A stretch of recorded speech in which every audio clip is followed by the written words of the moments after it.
bienvenue à tous. Merci d'être avec nous pour cette nouvelle édition de l'Africa Newsroom. Aujourd'hui, troisième volet de notre semaine sur le Togo avec un dossier consacré au pagne togolais. Au programme également, la France qui déclassifie ses archives sur le génocide rwandais. Et en Algérie, l'opposition a élaboré sa feuille de route pour atteindre l'alternance. Et pour nous accompagner pendant cette émission, nos éditorialistes, Jean-Marie Bitomo, bienvenue. Bonsoir Fanny, bonsoir à nos téléspectateurs. Et Daoud Attal, bienvenue. Merci Fanny, bonsoir à toutes et à tous. Tout de suite, l'actualité du jour.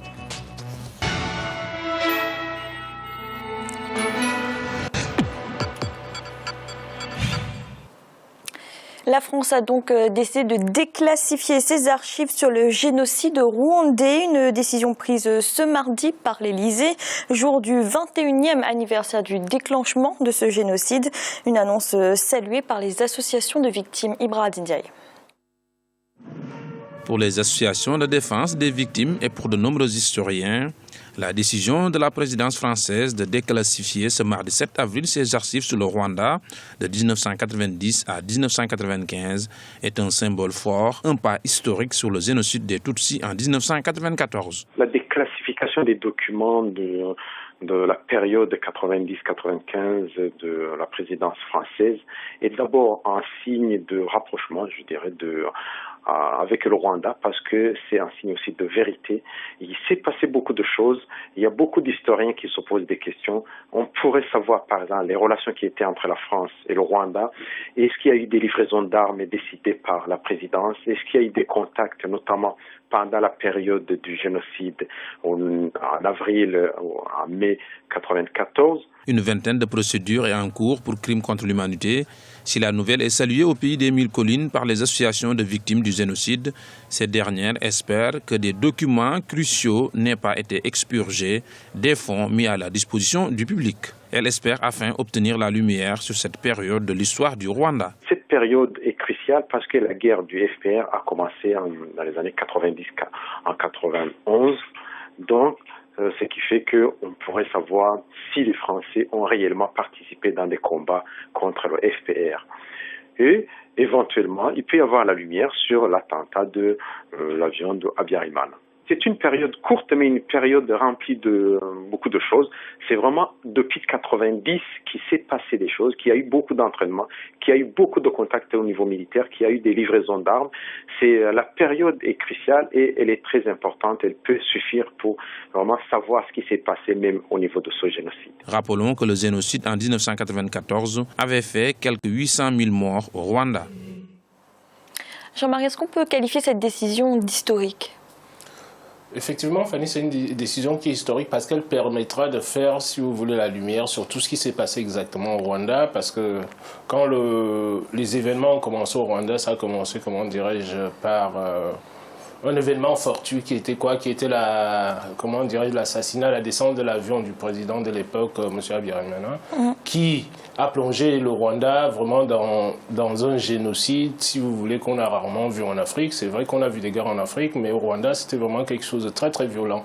Donc, sachant très bien la position que la France avait là-dedans, je pense qu'il est de l'intérêt, ne serait-ce que pour sécuriser les Africains, et il est de l'intérêt de la France de vouloir faire la lumière là-dessus. C'est une bonne chose dans la mesure où cette déclassification-là a été demandée. Ça fait depuis longtemps qu'elle est demandée, la déclassification de ces documents-là.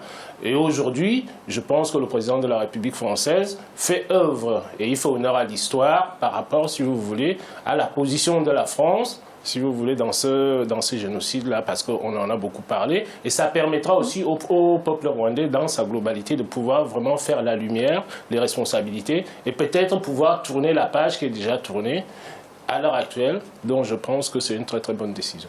Daouda, est-ce que vous pensez que la déclassification sera totale ou est-ce que certains documents pourraient être expurgés, les plus sensibles par exemple ? De toute façon, pour l'instant, tous les documents ne sont pas déclassifiés. On parle de 80 documents à peu près, et c'est principalement les documents de l'Élysée. Donc il reste bien entendu d'autres documents détenus sans doute par d'autres institutions françaises, hein.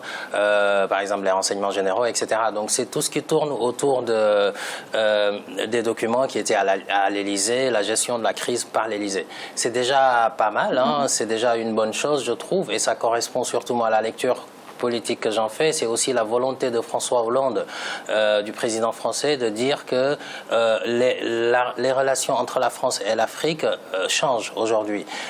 C'est pas la première déclassification. Bon, celle-ci, elle est encore plus importante, bien entendu.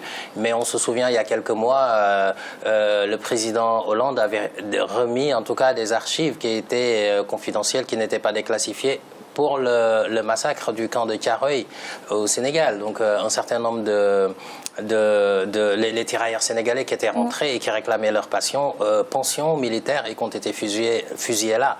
Donc c'est une volonté et il faut s'attendre à d'autres déclassifications. Maintenant, pour revenir très rapidement sur le cas du Rwanda, je pense que c'est une bonne chose, puisque l'équipage d'ailleurs qui s'occupait de l'avion qui était victime de l'attentat du président Habyarimana, et l'équipage était français. On se souvient aussi qu'il y a un juge qui voulait inculper le président Paul Kagame. Donc il y a eu des accusations de part et d'autre. Aujourd'hui, c'est une bonne chose que la vérité puisse éclater pour faire le deuil de toutes ces victimes rwandaises. Jean-Marie, est-ce que vous pensez que cette décision peut contribuer à réchauffer les relations diplomatiques entre la France et le Rwanda, quand on sait que le président rwandais Paul Kagame, l'année dernière, s'exprimait encore sur ce sujet en disant que la France pourrait être impliquée d'une manière active? Exactement. C'est-à-dire, bon, sur le plan historique, les Rwandais, que font les Rwandais? Les Rwandais, si vous voulez, s'attachent à la réalité de ce qui s'est passé à l'époque. Comme vient de le dire Daouda, effectivement, si vous voulez, bon, la présence de la France, quand comment dirais-je, l'attentat de l'avion, si vous voulez, du président de l'époque est arrivé, bon, il y a pas mal d'observateurs qui ont dit que bon, la France y était pour quelque chose. Il est vrai qu'à l'époque, il y a eu énormément de remous sous le président français à l'époque. Ça a vraiment été un nœud gordien. Ça restait un secret d'État, mais on savait, il était évident, on ne pouvait pas le nier qu'il y avait une présence française effective, si vous voulez, au Rwanda à cette époque-là. Bon, mais maintenant, la question que vous me posez, est-ce que bon, ça va vraiment, est-ce qu'on ne peut pas tout déclassifier aussi? Il ne faut pas être naïf. Bon, on donnera, si vous voulez, uniquement les documents qui concernent vraiment le Rwanda pour pouvoir satisfaire les gens. Il ne faut pas être naïf là-dessus. Tous les documents ne seront pas mis à la disposition des Rwandais. Merci messieurs. Dans l'actualité également, en Algérie, les acteurs de l'opposition réunis au sein de la coordination pour les libertés et la transition démocratique se sont concertés ce mardi. Une feuille de route a été mise en place en attendant le grand congrès fixé au 5 mai prochain. Ibrahim Ndiaye. En Algérie, l'opposition s'organise pour l'après Abdelaziz Bouteflika. Réunis sous la bannière de la CLTD, la coordination pour les libertés et la transition démocratique, les membres de l'opposition ont mis en place une feuille de route afin de consolider la démocratie. Ce front rassemble plusieurs ténors de la vie politique algérienne. L'opposition algérienne regroupée au sein de la coordination nationale pour la transition démocratique qui se réunit régulièrement et qui rassemble des personnalités politiques algériennes très connues comme l'ancien Premier ministre Ahmed Ben Bittou, l'ancien Premier ministre Ali Belflis, des personnalités aussi telles que Sofiane Gilali et d'autres personnalités, donc et également des partis.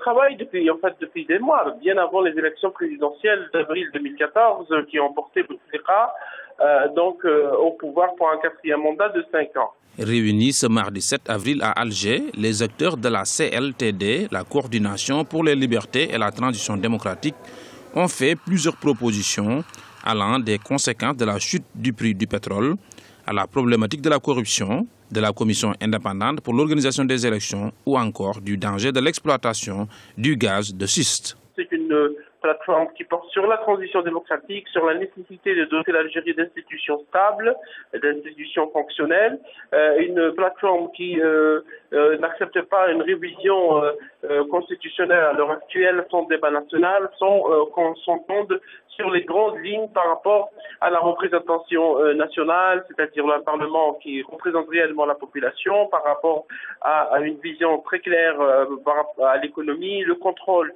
de l'action du président, la limitation du mandat présidentiel à 2, sur la nécessité également d'avoir une vision par rapport à la politique extérieure et par rapport à d'autres aspects liés à l'économie, à la culture, etc. Donc la coordination travaille depuis des mois, elle a fait des rassemblements au niveau national, bien qu'il y a beaucoup de difficultés difficultés.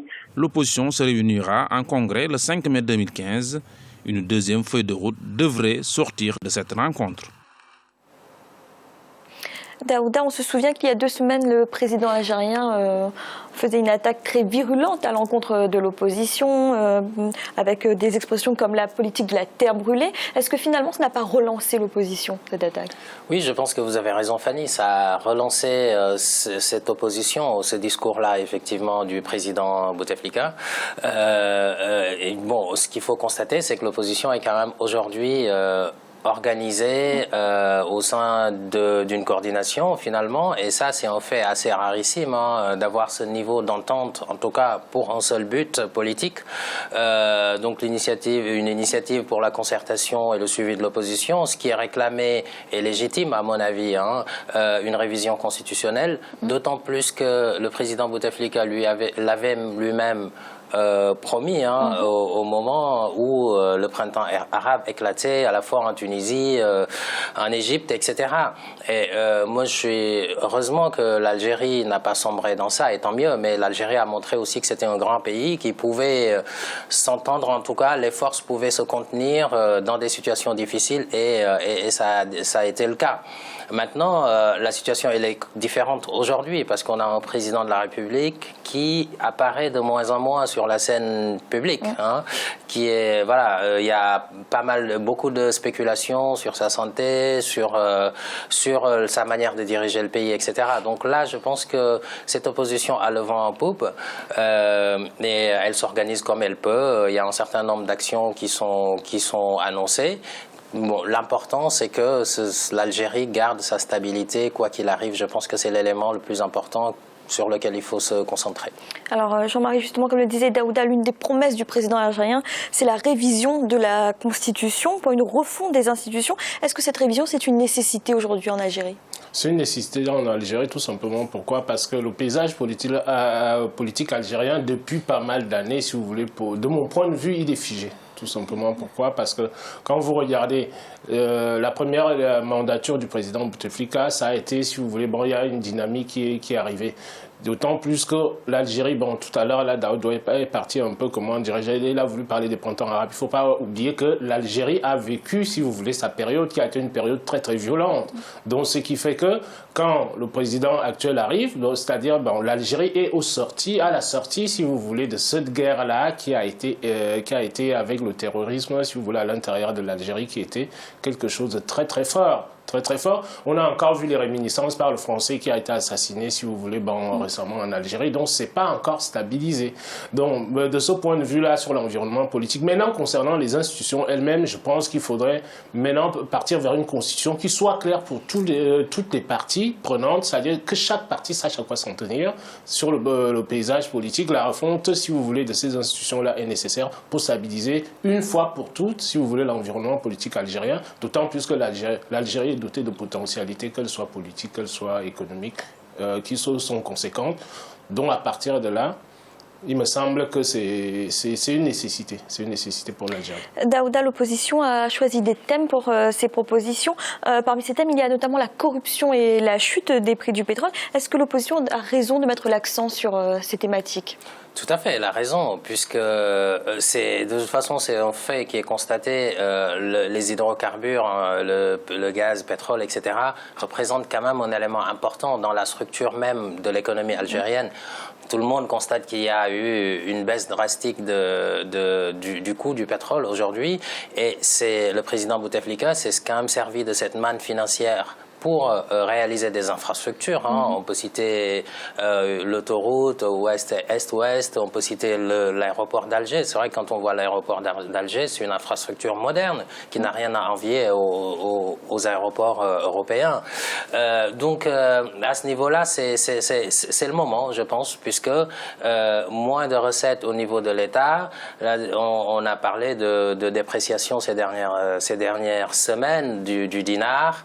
Éventuellement, il y en a quand même agité la thèse de la dévaluation. Moi, j'y crois pas à la dévaluation du dinar aujourd'hui, mais on sent donc un affaiblissement de l'économie et ça réveille des tensions sociales. Donc l'opposition saisit cette période qui est la meilleure pour elle, je dis bien pour elle, pour s'exprimer. Et voilà, on verra bien maintenant comment les choses vont évoluer à ce niveau. Mais vaut mieux une opposition qui met en place des thèmes économiques, sociaux, etc. Au moins, il y a un contenu plutôt qu'une opposition qui fait des luttes individuelles comme on le voit parfois en Afrique.